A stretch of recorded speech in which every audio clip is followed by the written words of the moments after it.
ভারতে আন্দোলনকারী শিক্ষার্থীদের AK-47 রাইফেল দিয়ে গুলি করেছে পুলিশ। শিক্ষার্থীদের বিরুদ্ধে মামলা প্রত্যাহার করছে সরকার। ইরানের হামলায় ক্ষতিপূরণ হিসেবে মার্কিন নিয়ন্ত্রণে থাকা বাজেয়াপ্ত ইরানের তহবিল ব্যবহার করবেন ট্রাম্প। আমেরিকায় কমছে তার জনপ্রিয়তা। যুক্তরাষ্ট্রের ফার্স্ট লেডি মেলানিয়া ট্রাম্পকে হত্যার পরিকল্পনার একটি ভিডিও পোস্ট করল ইরান। হরমুজ প্রণালী নিয়ে সৌদি ওমানের সঙ্গে আলোচনা। অধিকৃত পশ্চিম তীরে দখলদারদের সন্ত্রাস বন্ধ ও নেতানিয়াহুর ওপর চাপ সৃষ্টি করতে ডোনাল্ড ট্রাম্পের কাছে চিঠি দিল ইসরায়েলের কয়েকশো সাবেক কর্মকর্তা।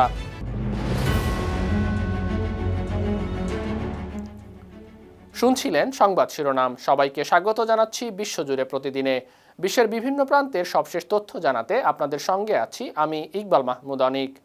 ভারতের নয়াদিল্লিতে আন্দোলনকারী শিক্ষার্থীদের ওপর দিল্লি পুলিশের ডিসিপি পদমর্যাদার এক কর্মকর্তার নির্দেশে বন্দুক থেকে গুলি ছোড়া হয়েছিল। 22 জুলাই পার্লামেন্ট স্ট্রিট থানার জেনারেল ডায়েরি নথিতে এই তথ্য উল্লেখ আছে। মঙ্গলবার ভারতীয় গণমাধ্যম NDTV এই তথ্য জানিয়েছে। ডায়েরিতে উল্লেখ আছে, 20 জুলাই যন্তর মন্তরে আন্দোলন চরম আকার ধারণ করে। সেখানে দায়িত্বপ্রাপ্ত ডিসিপির নির্দেশে RAF সদস্যরা 55টি নন ইলেকট্রিক সেল, 15টি ইলেকট্রিক শেল, 5টি টিয়ার শেল এবং দাঙ্গা বিরোধী গান থেকে 2 রাউন্ড গুলি করে। এসব গুলিতে প্লাস্টিক পেলেট ব্যবহৃত হওয়ায় কমপক্ষে 4 জন গুরুতর আহত হন।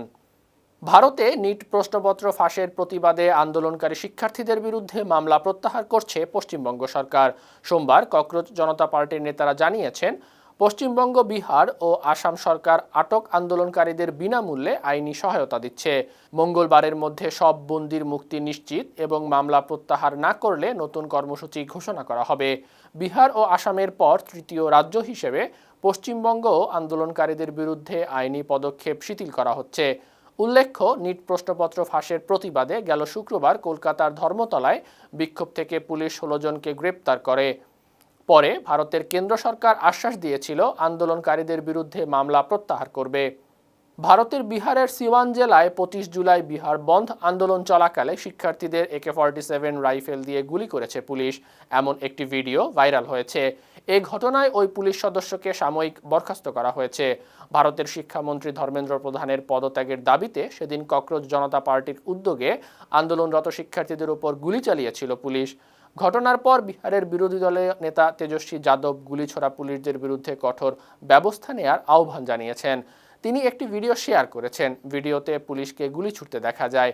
এ ব্যাপারে ভারতের লোকসভার বিরোধী দলীয় নেতা রাহুল গান্ধী বলেছেন, সব জায়গাতে একই চিত্র। দিল্লিতেও ছাত্রদের ওপর ছররা গুলি ছোড়া হয়েছে।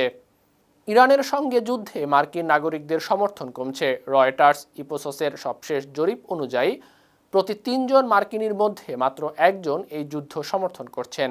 প্রায় 69% আমেরিকান মনে করেন ইরানে মার্কিন সামরিক অভিযানের লক্ষ্য ও উদ্দেশ্য ব্যাখ্যা করতে ব্যর্থ হয়েছেন প্রেসিডেন্ট ডোনাল্ড ট্রাম্প।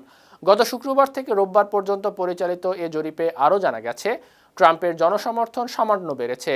বর্তমানে তার জনপ্রিয়তার হার 37%। এটি গত মাসের চেয়ে 3 পয়েন্ট বেশি। এ ব্যাপারে হোয়াইট হাউসের মুখপাত্র অলিভিয়া ওয়েলস বলেছেন, জনমত জরিপ দেখে ট্রাম্প সিদ্ধান্ত নেন না। ট্রাম্পের প্রধান লক্ষ্য ইরান যাতে পারমাণবিক অস্ত্র অর্জন করতে না পারে। ইরানের হামলায় ক্ষতিপূরণ হিসেবে মার্কিন নিয়ন্ত্রণে থাকা বাজেয়াপ্ত ইরানের তহবিল ব্যবহার করা হবে। মার্কিন করদাতাদের ওপর অতিরিক্ত বোঝা না চাপিয়ে তেহরানকে জবাবদিহির আওতায় আনার এটি যৌক্তিক পথ, এমন মন্তব্য করেছেন মার্কিন প্রেসিডেন্ট ডোনাল্ড ট্রাম্প।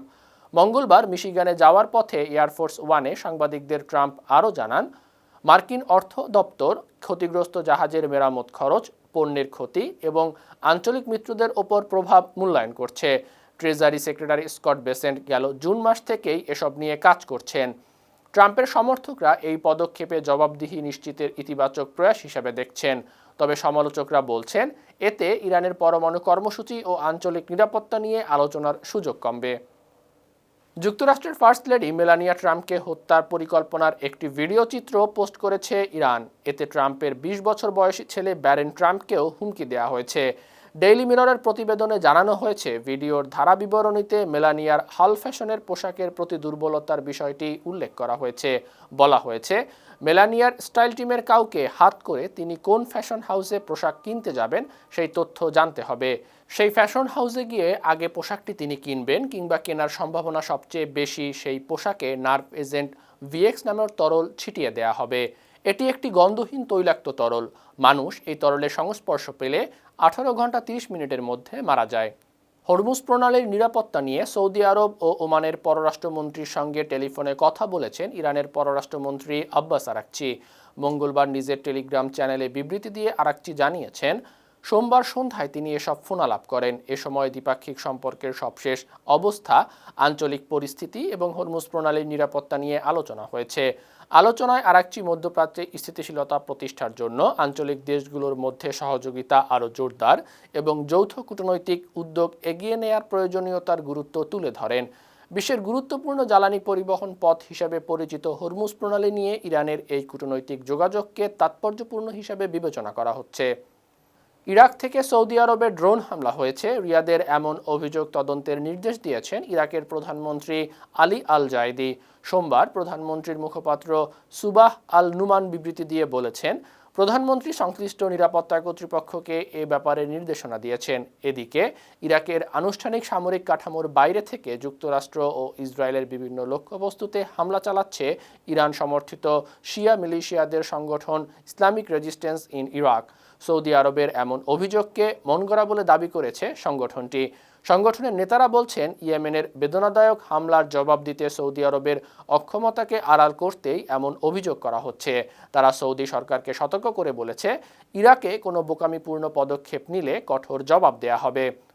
অধিকৃত পশ্চিম তীরে দখলদারদের সন্ত্রাস বন্ধ ও নেতানিয়াহুর ওপর চাপ সৃষ্টি করতে ডোনাল্ড ট্রাম্পের কাছে চিঠি দিয়েছে ইসরায়েলের কয়েকশো সাবেক কর্মকর্তা। ইসরায়েলের সামরিক বাহিনী, সেন বেট অভ্যন্তরীণ নিরাপত্তা সংস্থা, মোসাদ গোয়েন্দা সংস্থা, পুলিশ এবং কূটনৈতিক কোরের প্রায় 600 জন অবসরপ্রাপ্ত কর্মকর্তার সংগঠন কমান্ডার্স ফর ইসরায়েলস সিকিউরিটি এই চিঠির উদ্যোগ নিয়েছে। মঙ্গলবার হোয়াইট হাউসে নেতানিয়াহু ও ট্রাম্পের বৈঠকের আগে সোমবার ইসরায়েলের সাবেক ডেপুটি চিফ অফ স্টাফ মাতান ভিলেনাই চিঠিতে সই করে ট্রাম্পের কাছে পাঠিয়েছেন। চিঠিতে জানানো হয়েছে, সম্প্রতি পশ্চিম তীরে ফিলিস্তিনি ও তাদের সহায় সম্পত্তির ওপর ইসরায়েলিদের হামলা ব্যাপক বেড়েছে। পশ্চিম তীরের সহিংসতা দ্রুত ও দৃঢ়ভাবে থামানো না গেলে মারাত্মক পরিণতি হবে। জাপানের দক্ষিণাঞ্চল কিউশু দ্বীপে 7.1 মাত্রার ভূমিকম্প হয়েছে। ভূমিকম্পের পর 1 মিটার উচ্চতার সুনামির আশঙ্কায় সতর্কতা জারি করে দেশটির আবহাওয়া সংস্থা। স্থানীয় বাসিন্দাদের দ্রুত নিরাপদ ও উঁচু স্থানে সরে যেতে বলা হয়। মঙ্গলবার জাপান মেট্রোলজিক্যাল এজেন্সি জানিয়েছে, ভূমিকম্পের কেন্দ্রস্থল ছিল কুমামোতো প্রিফেকচারের উপকূল সংলগ্ন সমুদ্রে। এর গভীরতা ছিল প্রায় 10 কিলোমিটার। কুমামোতো ছাড়াও নাগাসাকি, কাগুশিমা, ফুকুওকা, সাগা, গুইতাও ও মিয়াজাকি প্রিফেকচারে ভূমিকম্প সতর্কতা জারি করা হয়েছে। জাপান বিশ্বের অন্যতম ভূমিকম্পপ্রবণ দেশ। দেশটি প্রশান্ত মহাসাগরীয় রিং অফ ফায়ারে অবস্থিত। 2011 সালে জাপানে 9 মাত্রার ভূমিকম্প ও সুনামি হয়েছিল।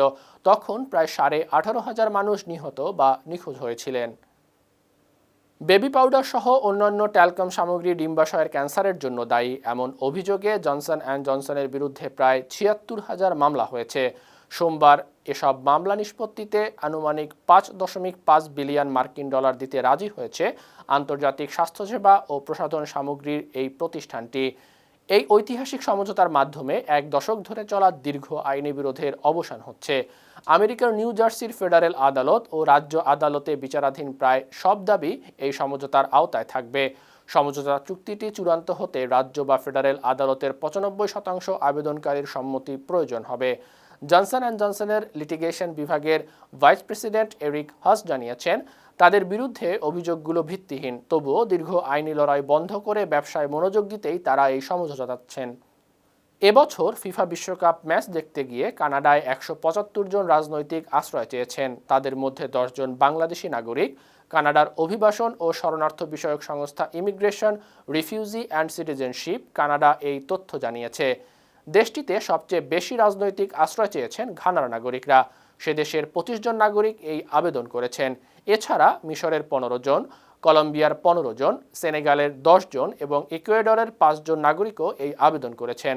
গত জুন ও জুলাইয়ে কানাডার টরেন্টো এবং ভ্যানকুভারে ফিফা বিশ্বকাপের 13টি খেলা হয়। এসব খেলা উপভোগ করতে প্রায় 26,000 বিদেশিকে ভিসা দিয়েছিল কানাডা সরকার। বিমানের কেবিনে ধোঁয়ার কারণে গুজরাটের রাজকোট বিমানবন্দরে জরুরি অবতরণ করেছে ভারতের বেসরকারি বিমান সংস্থা ইন্ডিগো এয়ারলাইন্সের একটি উড়োজাহাজ। মুম্বাই থেকে সংযুক্ত আরব আমিরাতের দুবাই যাচ্ছিল উড়োজাহাজটি। আমিরাত ভিত্তিক দৈনিক গালফ নিউজ জানিয়েছে, সোমবার 194 জন যাত্রী নিয়ে মুম্বাই থেকে দুবাইয়ে রওনা দিয়েছিল ইন্ডিগোর উড়োজাহাজটি। উড্ডয়নের কিছুক্ষণ পরেই উড়োজাহাজটির কার্গো অংশ থেকে ধোঁয়া উঠতে দেখা যায়। পাইলট তাৎক্ষণিকভাবে গুজরাটের রাজকোট বিমানবন্দরে জরুরি অবতরণের সিদ্ধান্ত নেন। বিমানের সব যাত্রী অক্ষত ছিলেন। পরে বিকল্প ফ্লাইটে তারা দুবাই গেছেন। ধোঁয়ার কারণ জানা যায়নি। সুপ্রিয় দর্শক, এই ছিল আজকের বিশ্বজুড়ে প্রতিদিনের আয়োজনে। দেশ বিদেশের বিভিন্ন খবর নিয়ে আবারও আপনাদের সামনে হাজির হব। সেই পর্যন্ত ভালো থাকুন, সুস্থ থাকুন, বার্না টিভির সঙ্গেই থাকুন। ধন্যবাদ।